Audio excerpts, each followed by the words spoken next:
I was very much scared that because I'm not from an IIT, I would not get placed in a big tech company. So then I got this, but this feeling that fine, Uber is not for me.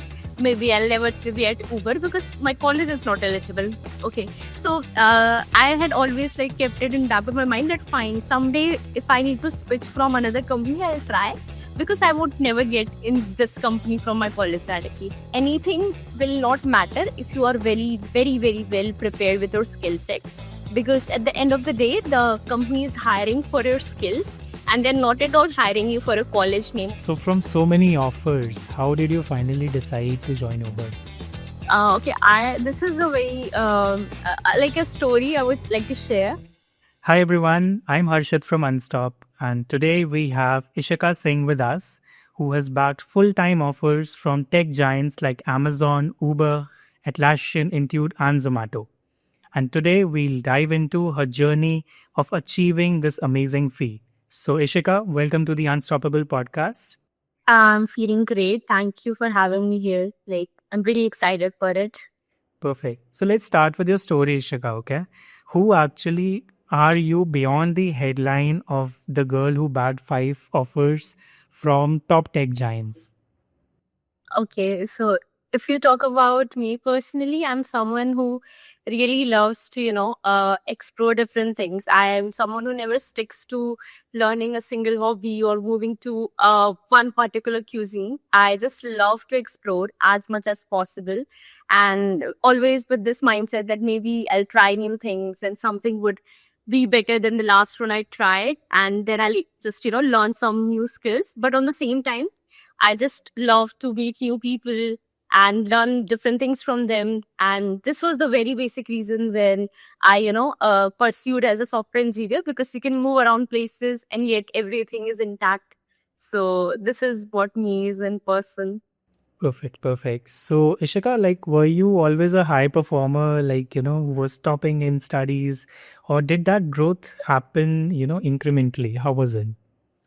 So I was like, I'm not very sure how to answer this because I'll just leave this to you to judge.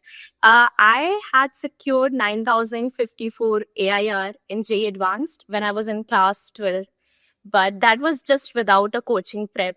So that gave me a leap of faith that let us try to maybe, give one more chance with a proper preparation. And then I took a drop year. But that was the year when COVID had hit, and eventually I could not go for that proper offline preparation. And unfortunately, could not get the desired rank for my, expected branch, that was CSC or any IT branch. I was very demotivated, to be honest. After that, I had this very pessimistic mindset when I entered college that because I'm from a non IIT, I will probably land up anything but not a good job. So maybe I should start thinking of different alternatives. I should start making things, going in a totally different field because tech is definitely a closed door for me. So this was how it was across college. Like first two semester almost, I had this very rigid mindset. But because I always had in back of my mind that there is something, I was like uncompleted. I haven't done it completely in JE Prep. I need to try. So that was the time when I started looking forward for, people who can inspire me. And then I found that some people from my own college were bagging offers from Amazon, Microsoft, and Google. So that gave me a lot of confidence that, okay, it's not all about the college. Yeah. Maybe I can still work on it. So this was somehow that things, changed. And then the history, it is like whatever I did after college and in college. So I'm not sure a high performer or not, but maybe I've always been someone who keeps on trying. So, yes, that's. Perfect. So I think you, as you mentioned, right, you have done most of the preparation on your part only, right? Were there some guides or mentors along the way as well? No such specific guide mentor, but I would definitely appreciate everyone in my college who inspired me to, have this shift of belief that I had earlier. Because I believe that if you don't trust the process, if you don't have this confidence in yourself, you will ultimately not be able to achieve it. So that entire, persona that changed because of those people were definitely somewhat, a mentor to me, I believe. Secondly, I would say that my biggest mentor was the collective knowledge that people are sharing online. Look, I'm so grateful to everyone like who puts their experience out and open. Like people who write detailed interview experiences, they write the blogs or report this entire roadmap that students can follow is a huge thing for me. I mean, I could not directly connect with people from big tech, but in my college, I used to feel like there's someone always guiding me just a click away. So, and that's exactly why I'm doing this today, to keep that cycle of, open sharing alive. And like, hopefully, maybe I'll provide a bit of, help to anyone who is looking at this video or maybe who would look for that guidance. So I would say that guide for me was the entire internet and the community who actually comes up and posts things to help people without any return thing. So yes, they were my guide, to be honest. Perfect. It is actually very nice to hear that, uh, people are utilizing the online material which is available, right? It's very few students just here, they go through all of those videos. They don't practice it in their real life, but it's very, rare and good to know that you actually used all of those things and today here you are, right? So that's really amazing, Ishika, to hear. Uh, Talking about the skills, like what skills can you let me know if, like, what were the skills that helped you land these internships? If you could help us with that. Yeah. So I think there's like, huge difference between how the companies hire. Uh, there are a few companies that hire from hackathons and some that hire directly from an interview. For me, talking about my personal experience, it has always been the problem solving and CS fundamental interviews and online assessments that I have given. So I can talk about them that you need to be very good as a problem solver. I would not be very specific for DSA because DSA is also something which comes along once you start practicing more and more problems. I think the most important skill above everything is to understand how to approach a problem. Nowadays I see a lot of students being obsessed about how the solution is working and not about the problem, because at the end of the day, being honest, you cannot practice every problem present on internet, and there could be thousands of problems that you could solve but yet land up not being able to see that one problem which will pop up in your interview. But anyhow, if you just start being very much understandable and towards the approach of the problem, towards the logic behind everything, that would really help. Similar to CS fundamentals, there could be always one extra whys, that why are you saying this, why does this work like this, and you would only be able to discuss this in an interview or when you join a company, is when you actually understand the fundamentals. So I think the most important thing would be to understanding how this entire process of the the code works, what each line of code is doing. And I've seen in my personal experience for the interviews, the interviewers also very much into understanding that why are you writing this particular line, and once you are able to answer it and they're satisfied with the answer, they are convinced, to be honest. Like, Yeah. recently I've also started taking interviews, and that is also what I also look into. Like, are they able to answer the whys?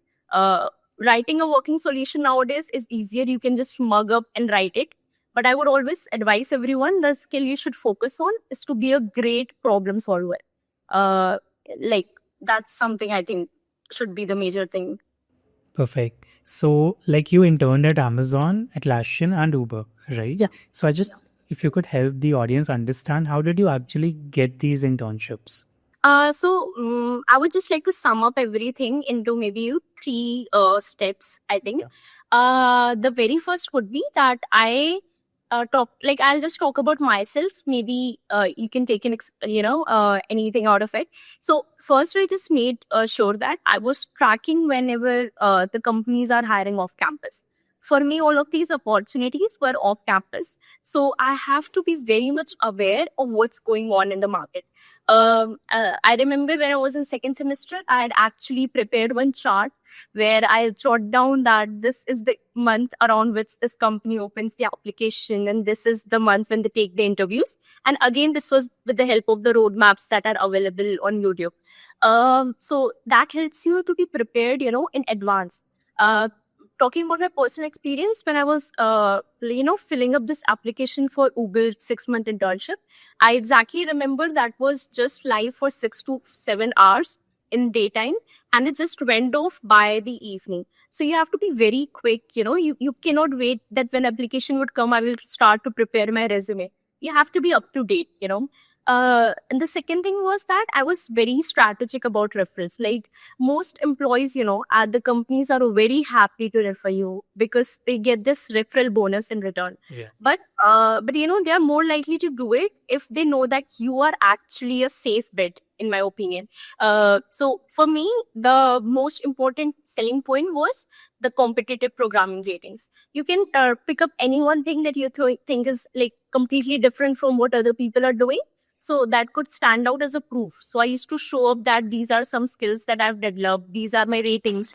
And so just that my resume gets, into view of the employee. Finally, I looked into interview experiences.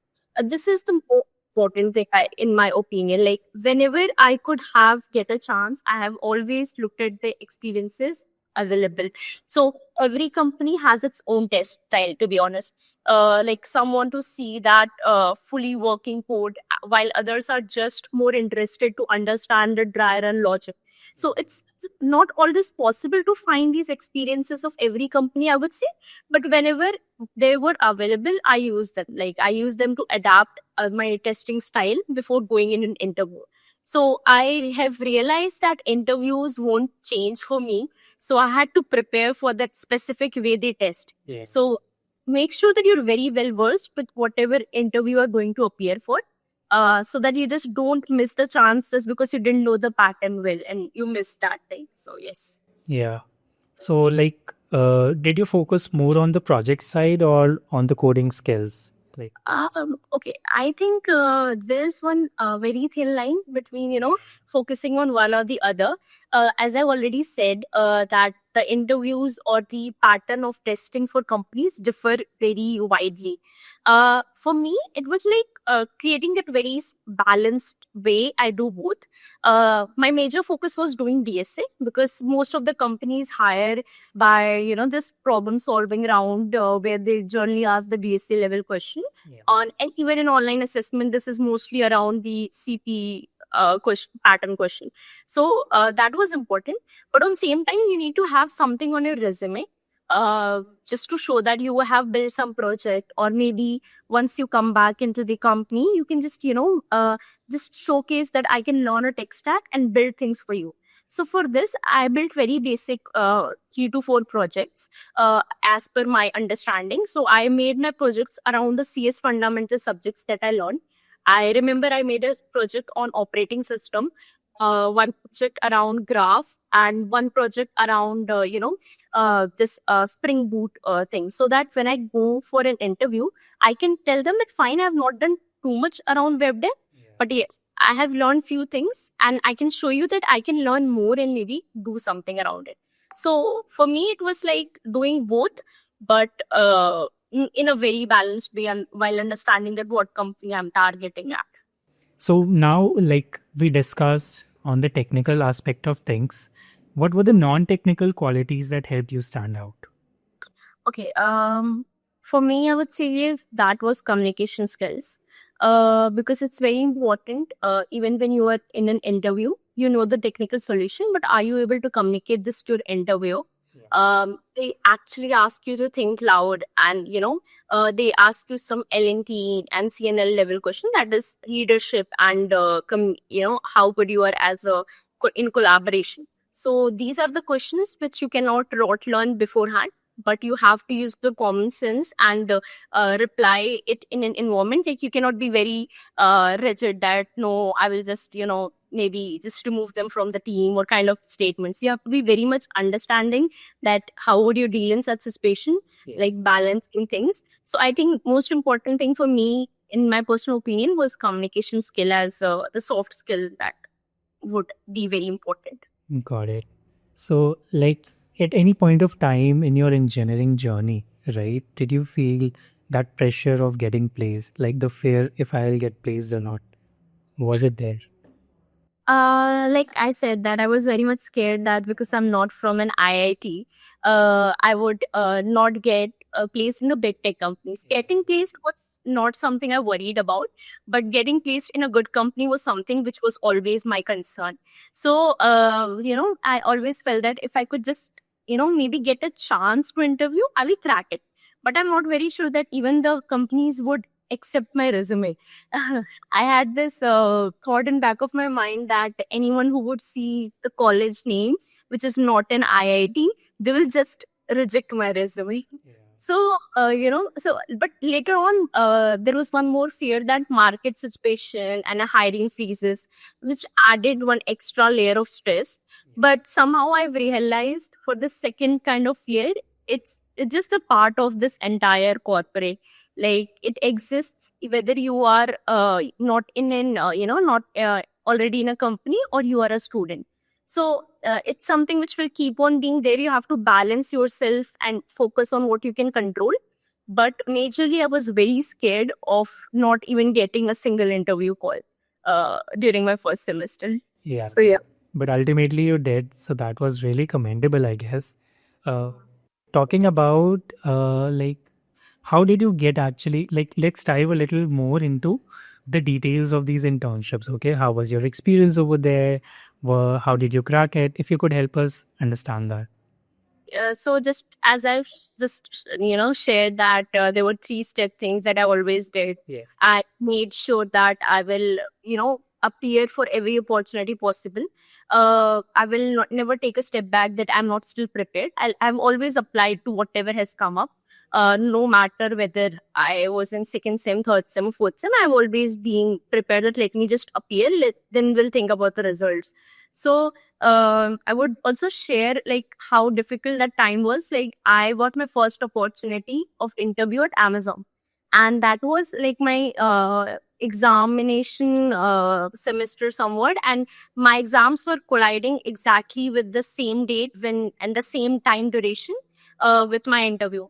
I was so scared of just missing this opportunity that I have also, gone to an extent to think that maybe I'll just leave the exam today and take this back and clear it in next semester, because I am not sure that whether I'll get the call from Amazon or not.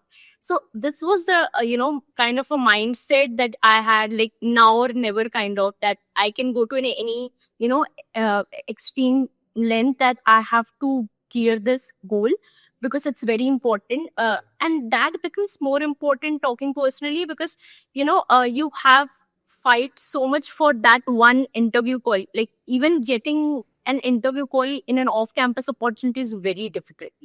You have to fight so much. Like today at Uber, I see they just open one off campus opportunity, and my LinkedIn DMs are just fill up with requests. And I have seen like how difficult it is to, crack it from there. So for me, it has become very much important to, clear that interview. So that was how it was all going. Other than that, my college had very strict timeline that you have to be in college from this hour to this hour, and attendance were very much mandatory. Yes. So that was one more extra stress, that I have to balance my DSA, balance my projects, and balance the academics along with everything going on in life.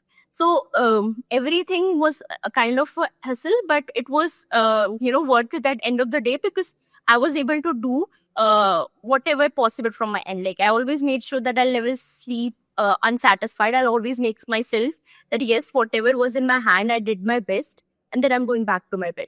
So this was this entire, tracking an internship thing was for me.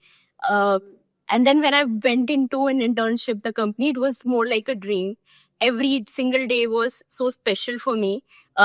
Meeting like so smart people across different companies, learning how they work, and they always used to give me this like, you have to be chill, it's okay, things will work out, it's fine. But as a student mindset, you're very much worried that these 2 months are very important for you. You need to prove yourself. So yeah, it was like a lot of, roller coaster ride, I would say, where you have to, keep the balance of your emotional and your, everything needs to be in a balanced way, that you end up at the place you actually want to be. So yes. Yes, perfect. So, like, what was your experience like when you visited uh, these internships, right, at Amazon, Atlassian? What was your experience over there? How was the company, etc.? For Atlassian, it was the it was basically the offline thing that we have to not visit office. It was completely remote. And for Amazon, it was the on-site internship. So that was very small period of time when I was in that 2 months period when I was at Amazon office. It was a very great experience. Like, you actually get to see that like people working there, how do they work, how do they, think, and how do they approach the problem. The deadlines is also there, you set up in a meetings and discussions. So everything was like, you can see it for real, but you learn a lot of things. Like, it's, to be very honest, it was very different from anything at college. Even if we are practicing DSA daily and giving interviews, it's totally different there. Everything there is needs to be very spontaneous. You will get very small time when you have to adapt to different things during intern, especially. We were never told that this is the team you will be in, or this will the project you would work at, unless you just join the company and start with the internship.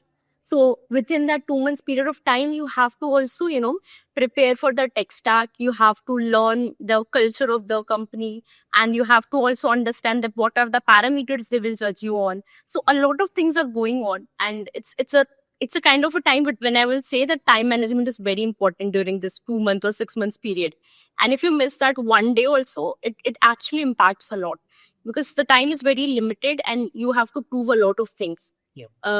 So the experience overall, the team and the teammates were very chill, they were very nice, but you always have this pressure in back of your mind that you need to, get the PPO. And getting PPO is always, you're very much panicked, because you remember all the hustle you did for getting that one particular offer letter. So yeah, so this was this entire experience for me. Perfect, perfect. Sounds like a really good one, Ishika, actually. Like all the three companies were there. Talking about your conversion from internships to the PPO, right? How did that happen? Maybe in all of these companies and the two more. Yeah. For Uber, Atlassian, and Amazon, this was like the PPI to PPO kind of thing. But the other companies, they were directly the full-time offers, where they asked me that you can also join as an intern. But I dropped because I was interning at Uber. Yeah. For this is like, I would just highlight that even if the company name differs, the type of work culture is also different in all of these three companies. But there was this 5 golden advices that I would just highlight that worked for me, and I would suggest everyone to maybe have a look at them. First one would always be to document everything. So every day you just get up, you make sure that whatever you will do today, and howsoever every little thing you have done, make sure you write it down. So I kept a daily log of what I did. So this was just not for me, but it actually helped me, writing my final internal report.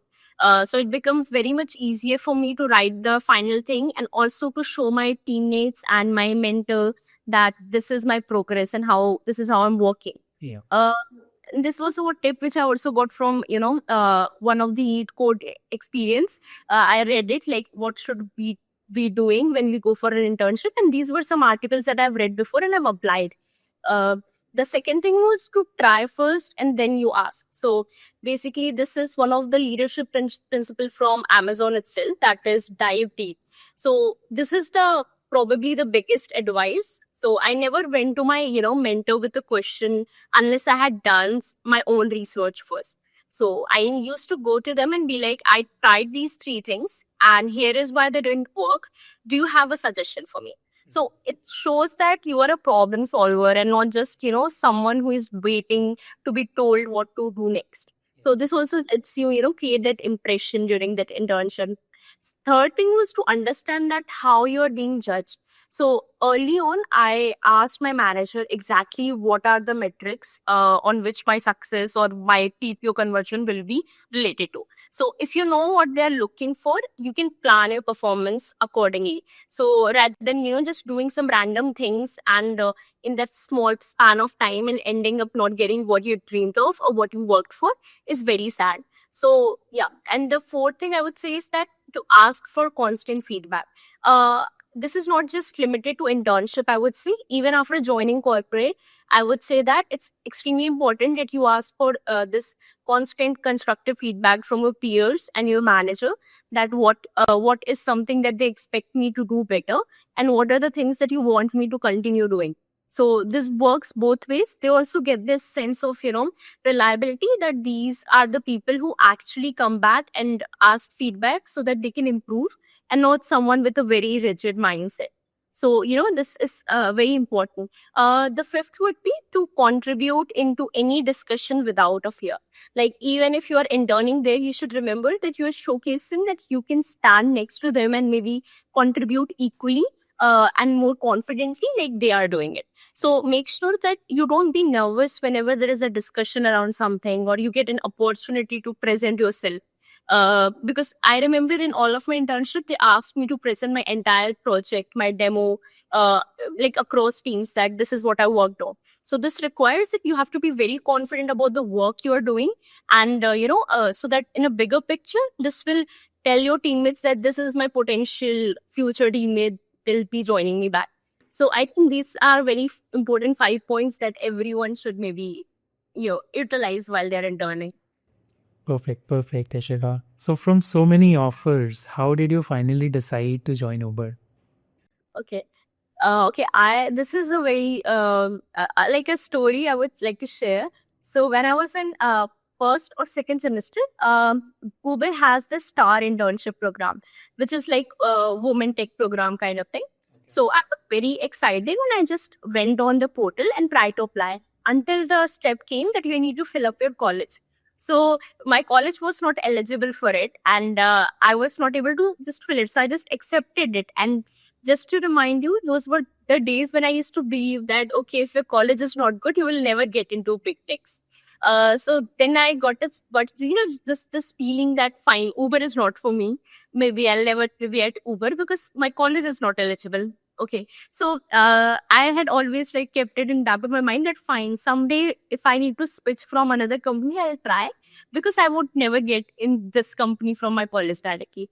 But out of nowhere, I don't even remember like if any time Uber has opened for 6 month internship or campus before this year. So in that year, the application popped up, and I just had opened LinkedIn. Like every morning, I used to wake up and I start scrolling LinkedIn just to find that one application which is open. And I found that Uber is having 6 month internship. But I again went there and I was like, maybe this time also I'll not be eligible. So let me first check. So I checked and it was eligible. Then I went to people and asked, like, for the referral and everything. And somehow it all worked out and I got the offer. But at that time, I already had offers from other companies. So I was like confused at whether what should I choose. But this experience of my past, that I once had this dream that I will maybe go sometime in Uber because I was not eligible somewhere in my life. So that was one very important thing that helped me. It was like more like a dream for me to get even the internship offer at Uber, to be very honest. Then second thing was that I had already worked here for 6 months as an intern. So it had always one extra brownie point other than the different companies where I have just spent, very little time or almost no time there.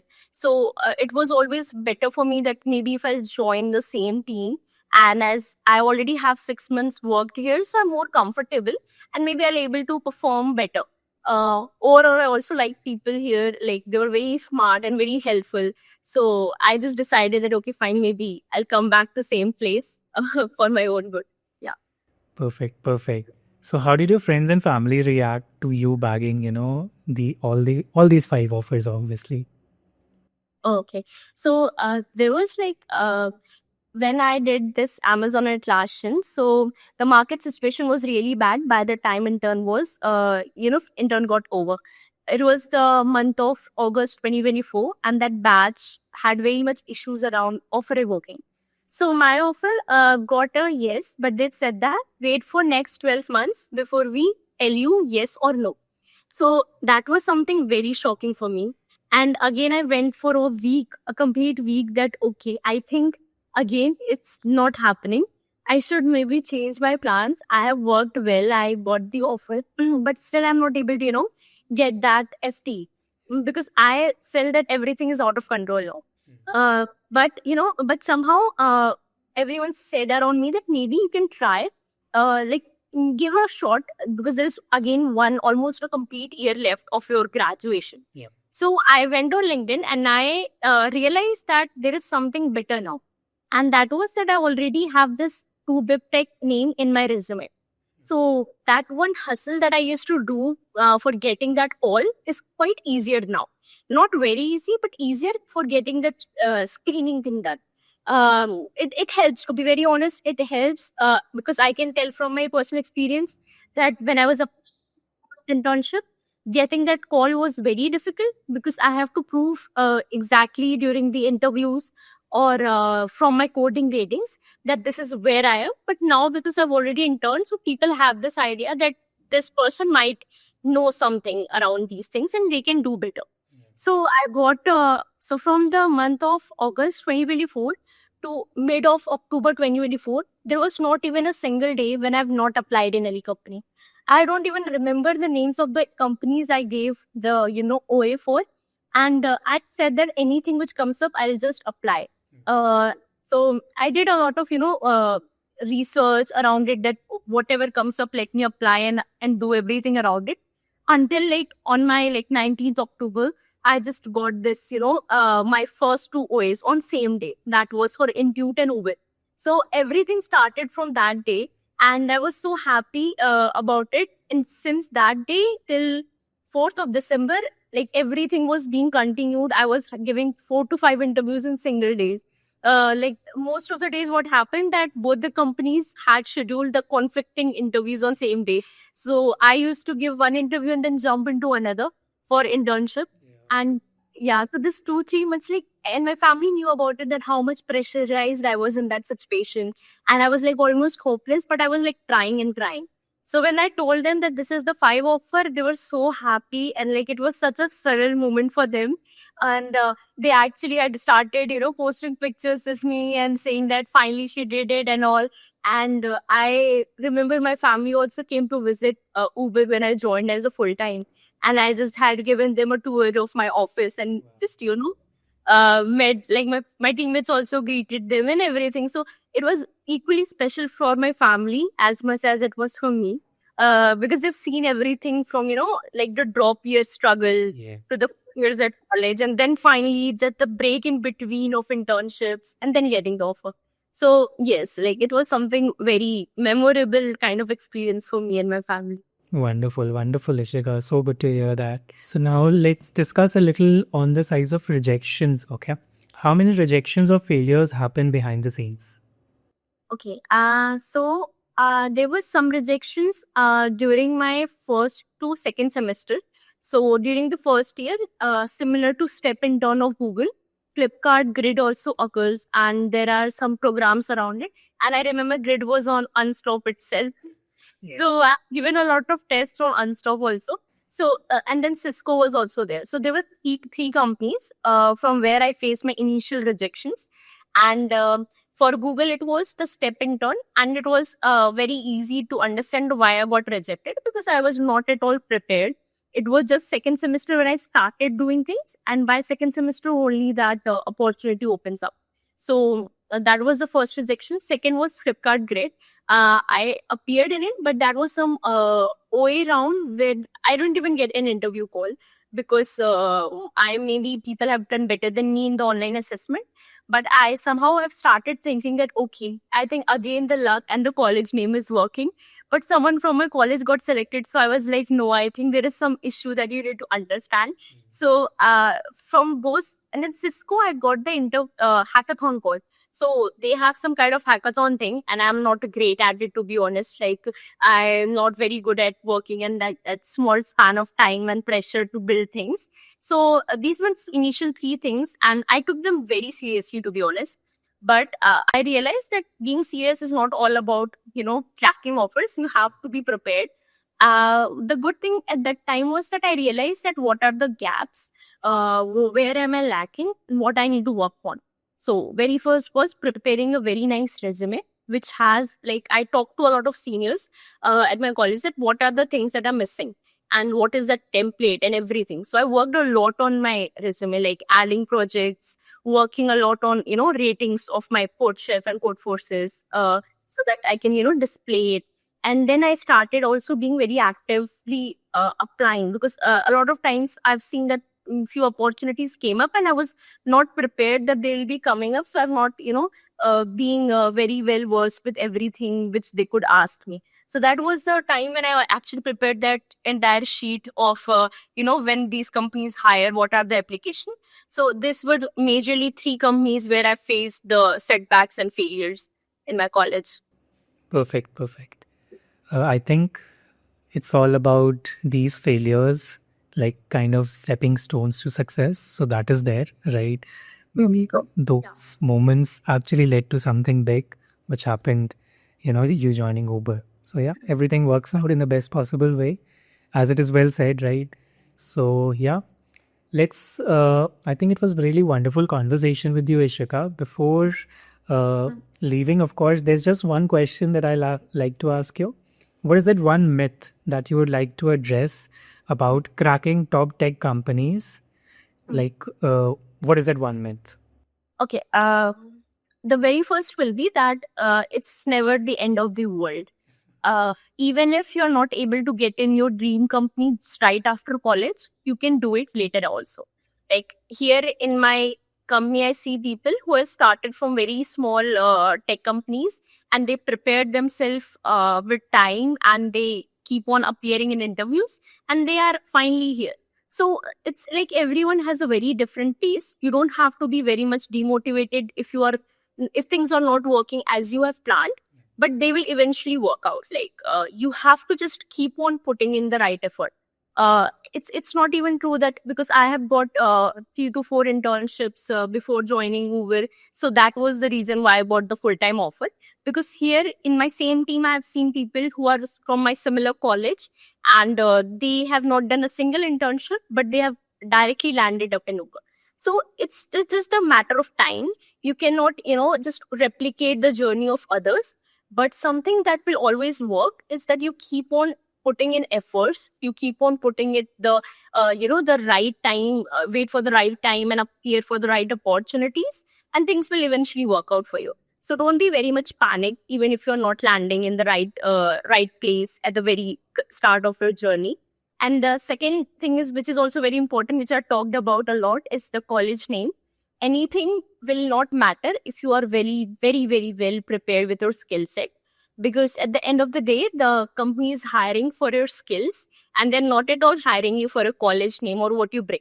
They just hire you that what can you do for them when you come here, how good you can contribute with the people here. So make sure that you make that your selling point, and do not crib about anything which is not in your control. Yeah. Thank you so much, Ishika. Thank you for sharing so many pointers, which I think will be very useful for the students, right? Thank you for sharing your experience with the internships and jobs. I'm sure it will help a lot of students. Thank you so much for being here.